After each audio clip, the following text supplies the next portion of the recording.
Helen Alvare, your opportunity to make an opening statement.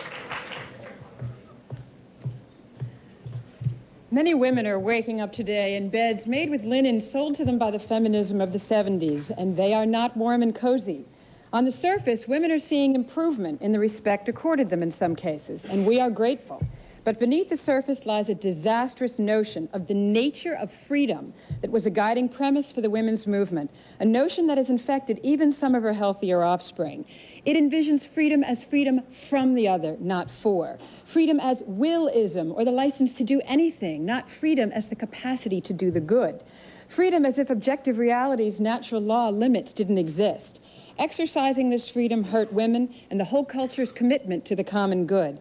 The most disastrous effects were produced in the name of freedom of choice, legal abortion, the most prominent cause and greatest pitfall of 70s feminism. Its sad fallout or legion. It reaffirms the old sexist canard that women's biology is a disability one men don't have. That the women's movement doesn't mean its central tenet. One need only be human to deserve human respect. It treats women and children as enemies, privatizes reproduction so as to invite irresponsible behavior toward women and children, stigmatizes the Project for Women as violent and oppressive. Since women are more pro-life than men, it chases many women from a unified women's movement. The abortion obsession leaves issues of most concern to women completely unaddressed, such as easing the balancing act between home and work. In conclusion, a woman's movement is necessary, but only one that promotes authentic freedom, which includes respect for life. 70s-style feminism did not. Thank you very much. Don't go away. Camille Collier.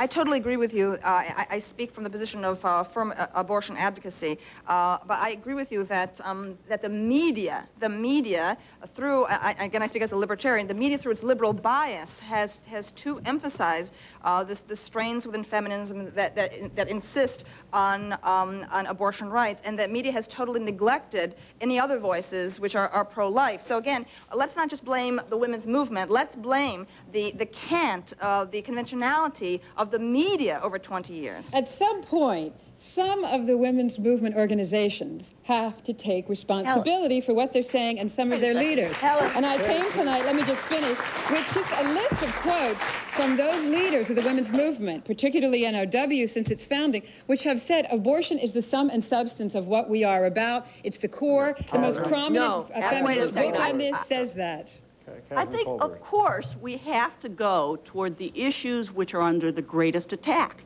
Frankly, if the Catholic Church hadn't put $100 million into fighting against abortion, I wouldn't have to spend my lifetime in the courtroom defending rights that we won in 1973. If my budget were only Planned Parenthoods, I would love I am one over 144th of Planned Parenthood's budget. The reality is the issue of abortion gets to the core of equality for women, because without the ability to make decisions either to terminate a pregnancy or to carry a pregnancy to term, you have no ability to function as an equal participant in society. By endorsing abortion, it is the attacks of your church, it is the attacks of the government that has led us to have to make that a premier fight. And let me respond to that by saying that it is a good end. The ends we likely very much agree on. It's the means that the leaders of the women's movement has used. And when you use a bad means, even for a good end, the handle is more dangerous than the sword. Well, it has degraded women, and it has degraded their children. But my dear, you defend the killing of doctors and the killing of women. We condemn it. Go into clinics to exercise their right to choose? We condemn the killing of doctors as strongly, probably more strongly than any group ever. Karen Burstein. But your movement's divided on that question, isn't it? I want to ask you something. I just want to ask you this is a very specific question. If a woman, and I had this case in my court, a 14-year-old girl was raped by her stepfather, and she became pregnant. Is it your conviction, is it your belief that it is, in fact, essential, in order to be consistently life-affirming, that that child at 14 should have borne that fetus to term, should have given birth to a couple points in response. First, it's very common that advocates for abortion use the rape incest argument, even though Planned Parenthood's own statistics show it's less than 0.5% to make the whole case. I'm asking but I want to make that question. point. Secondarily, it is our position that a child conceived crack addicted, disabled, in rape, in a non-loving marriage, no matter what, once you start to break down the wall and say some lives are less worthy than others, you have some trouble there. That is not to say, however, that you don't address the pain that the woman is feeling. I'm proud to say the Catholic Church is the largest provider of social services to born women in the entire United States. A 14-year-old girl's life is involved here, too. Exactly, and you can never cure that rape. So what's the best you can do?